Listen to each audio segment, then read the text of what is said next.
এটাকে পেরিকার্ডাইটিস বলে।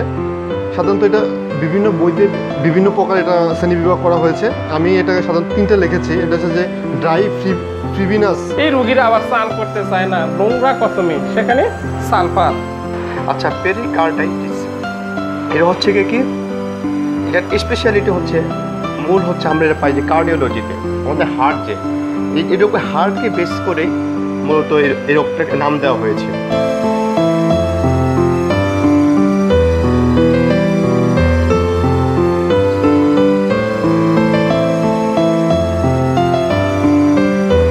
পেরিকার্ডাইটিস আসলে এটা তো বুঝতে হবে আমাকে, এটা আমার দেহের কোথায় হয়?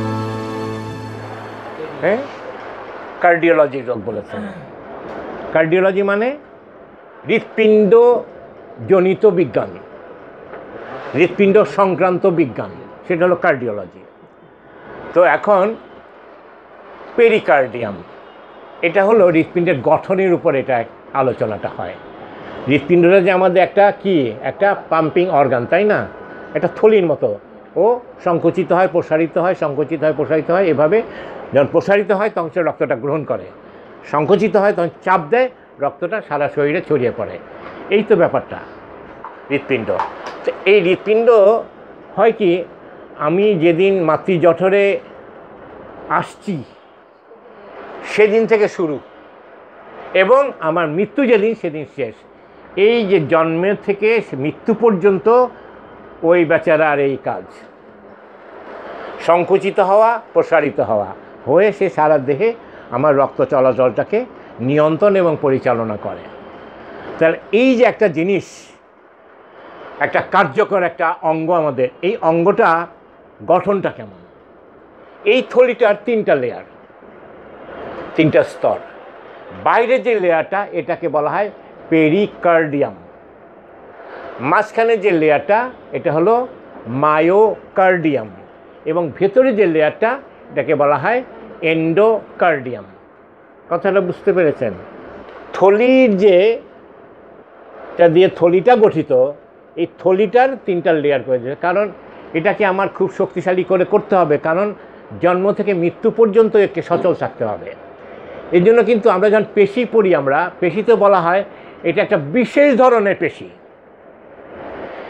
এই হৃৎপিণ্ডের পেশি একটা বিশেষ ধরনের পেশি, যে জন্য হৃৎপেশিকে আলাদা একটা শ্রেণীতে রাখা হয়েছে, বুঝেছেন? আবার যখন আমরা কলা পড়ি, কলাতেও পেশিজ কলা বলে এটাকে আলাদা একটা কলা রাখা হয়েছে। হ্যাঁ, আমাদের কিন্তু সংযোজক কলা আছে, আবরণী কলা আছে, পেশিজ কলা, স্নায়ু কলা, এরকম। ঠিক পেশিতেও এটাকে বিশেষ ধরনের একটা পেশি বলা হয়েছে, কেননা আমার অন্যান্য সারা দেহের যে পেশিগুলো আছে, সেখানে যে কোষগুলো আছে, আমাদের কোষের ধর্ম কি? কোষের ধর্ম হলো অনবরত কোষ সৃষ্টি হচ্ছে আর মরে যাচ্ছে, সৃষ্টি হচ্ছে আর মরে যাচ্ছে। 30, 35, 40 বছর পর্যন্ত এই যে কোষ জন্ম হওয়া, এটার পরিমাণটা বেশি। 30-40 বছর থেকে 60-70 বছর পর্যন্ত এটা স্ট্যাটিক, কোষের জন্ম এবং ধ্বংসটা প্রায় সমান সমান থাকে। 60-70 বছর পর থেকে আবার জন্মের হারটা কমে যায়, মৃত্যুর হারটা বেড়ে যায়। তখন আবার আমাদের কোষ কমতে থাকে এবং আমাদের হাইটও কিন্তু তখন আস্তে আস্তে কমতে থাকে। আমাদের হাইটও যে 30-40 বছর মতো হাইটটা বাড়ে, তারপর স্ট্যাটিক থাকে 60-70 বছর পর্যন্ত। 60-70 বছর পর থেকে কিন্তু আমাদের কোষের সংখ্যা যেহেতু কমতে থাকে, আমাদের হাইটও অনেকটা কমে আসে। এই হলো ব্যাপারটা। তাহলে এই যে কোষ, এইটা আমার শরীরের সব কলাতেই একই ধরনের, মরে কিংবা অসুস্থ হয়। অন্য কোনো কোষ আর তার সাপোর্ট করে না, কিন্তু হৃৎপিণ্ডে যে কোষ, এ হলো one for all, all for one, এই একটা ওখানে কাজ করে।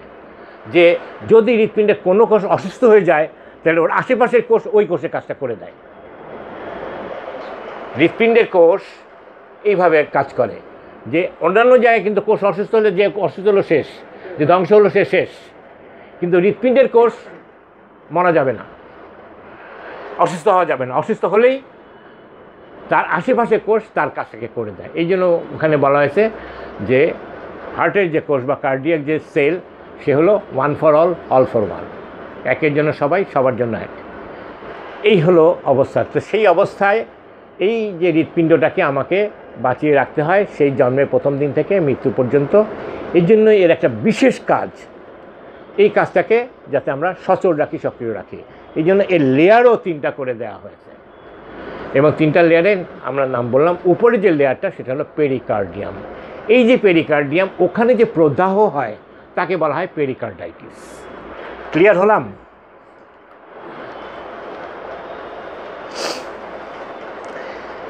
Pericarditis is an inflammation involving the whole or a part of the pericardium.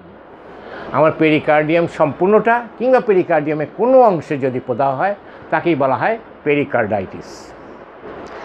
Varieties, শ্রেণীবিন্যাসের কথা উনি বলেছেন যে অনেক শ্রেণীর হয় পেরিকার্ডাইটিস, অনেক শ্রেণী। সেই শ্রেণীগুলো কি? It may be acute or chronic, দুইটা করে জোড়ায় জোড়ায়, অ্যাকিউট অর ক্রনিক, একটাই শুধু আলাদা আছে সেটা বলবো আমরা। প্রাইমারি অর সেকেন্ডারি, বুঝেন তো? অ্যাকিউট বোঝেন, ক্রনিকও বোঝেন, প্রাইমারিও বোঝেন, সেকেন্ডারিও বোঝেন। সার্কামস্ক্রাইবড অর ডিফিউজ, আরেকটা জোড়া। ফিব্রিনাস অর সেরোফিব্রিনাস, আরেকটা জোড়া। আর সেই সাথে একটা সিঙ্গেল আছে, সেটা হেমোরেজিক। আরেকটা হলো পুরুলেন্ট অর টিউবারকুলার, আর হলো পার্শিয়ালি অর টোটালি অ্যাডহেরেন্ট। এইভাবে এর শ্রেণী বিন্যাসটা করা হয়েছে।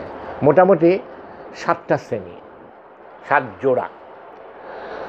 এটিওলজি মানে কারণ কি, এই পেরিকার্ডাইটিস কেন হয় ওই বিষয়েও তিনি বলেছেন যে ফাঙ্গাল, ব্যাকটেরিয়াল অ্যান্ড প্যারাসাইটিক কারণগুলো তিনি বলেছেন। এখানে আমরা একটু অন্যভাবে, একটু সহজভাবে বলি। Among the predisposing causes are climatic change. এই যে আমরা যাচ্ছি সাস্টেইনেবল ইকোলজি, যেখানে ক্লাইমেট চেঞ্জ হয়ে যাচ্ছে, সেই ক্লাইমেটিক চেঞ্জের কারণে পেরিকার্ডাইটিস হতে পারে। জলবায়ুর পরিবর্তনের কারণে আমার পেরিকার্ডাইটিস হতে পারে। And the lowering of the resisting power of the body, এবং আমার শরীরের রেসিস্টেন্ট করার যে ক্ষমতা আছে সেই ক্ষমতাটা যদি দুর্বল হতে থাকে, ওই অটো ইমিউনের কথা ওনারা বলেছেন। এই অটো ইমিউন যদি হয়ে যায়, যে আমার রোগ প্রতিরোধ ক্ষমতা কিংবা আমার সয়ে থাকার ক্ষমতা, এটাও যদি আমার চলে যায়, অর্থাৎ আমি দুর্বল হয়ে পড়ি আস্তে আস্তে, তখন পেরিকার্ডাইটিস হতে পারে। Occupations of the resisting power of the body, occupations and environment that render the system more susceptible or noxious influences. যদি এই পরিবেশটায় কোনো দুষ্ট শক্তির মাধ্যমে ক্ষতিগ্রস্ত হয়, সে কারণেও হতে পারে। এই যে আমরা পেরিকার্ডিয়ামের ইনফ্লামেশনটা দেখিয়েছি, ওখানে দেখেন যে ওই যে পেরিকার্ডিয়াম বাইরের আবরণটা স্ফীত হয়েছে বা ফুলে গেছে।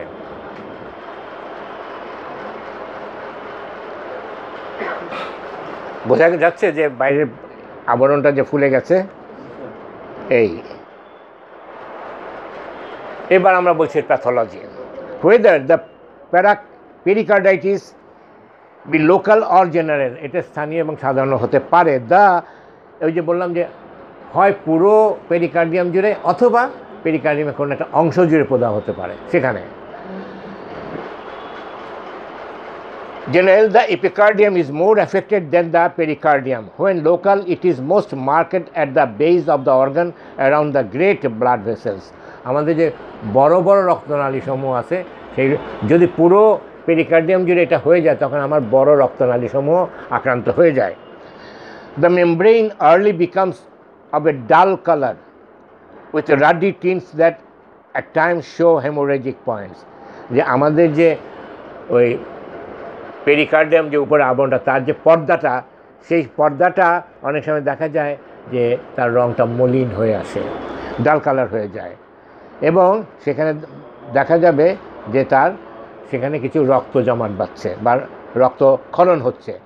এ layer of fibrin is deposited over surface involved, এবং তার ওই লেয়ারের মধ্যে দেখা যাবে লেয়ারটা ইরেগুলার হয়ে গেছে, ঠিকমতো নাই।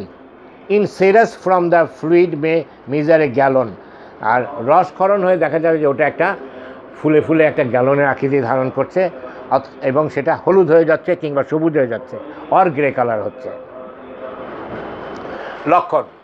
লক্ষণ কি?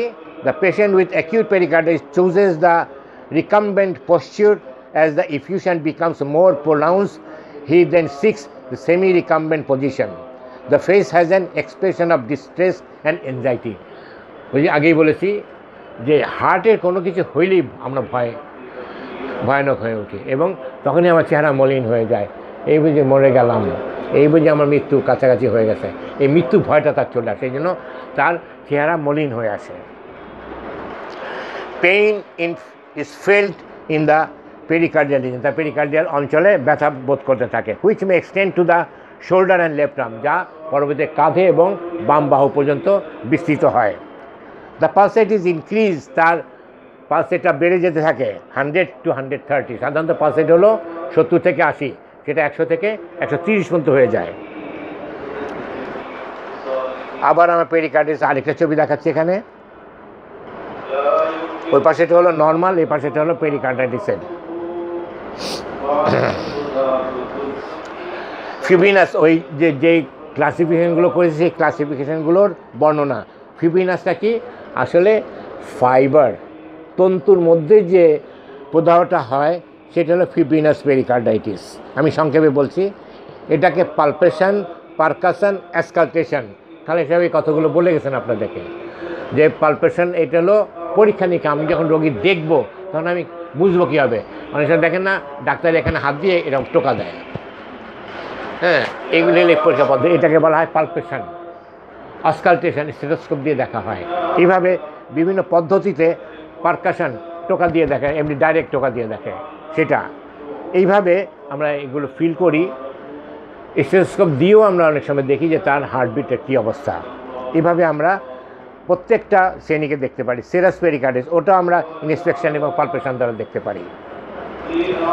পুরুলেন্ট পেরিকার্ডাইটিস, এখানে কি হয়, এখানে সময় পুজ জমে তার পেরিকার্ডিয়ামের মধ্যে, এবং হেমোরেজিক পেরিকার্ডিস আর হলো রক্তক্ষরণ হয়ে যায় যে পেরিকার্ডিস, সেটা। ক্রনিক পেরিকার্ডাইটিস, দীর্ঘদিন যাবত যখন এরকম বুকের ব্যথা ভুগতে থাকে তাকে আমরা বলি ক্রনিক পেরিকার্ডাইটিস। ডায়াগনোসিস কীভাবে করব ওনারা বলে গেছেন। ডায়াগনোসিস প্রথমত আমি পরীক্ষা দিয়েই করব, তারপর হলো ইসিজি দিয়ে করব, তারপর আমরা কালার ডপলার দিয়ে করতে পারি, এবং লাস্টলি আমরা এনজিওগ্রাম করে করতে পারি। এভাবে আমরা বিভিন্নভাবে এই পেরিকার্ডাইটিসের পরীক্ষা নিরীক্ষাগুলো করতে পারি। এখানে আবার আরেকটা ছবি আমরা নিয়ে আসছি, হেলদি হার্ট অ্যান্ড পেরিকার্ডাইটিসের হার্ট কেমন সেটা।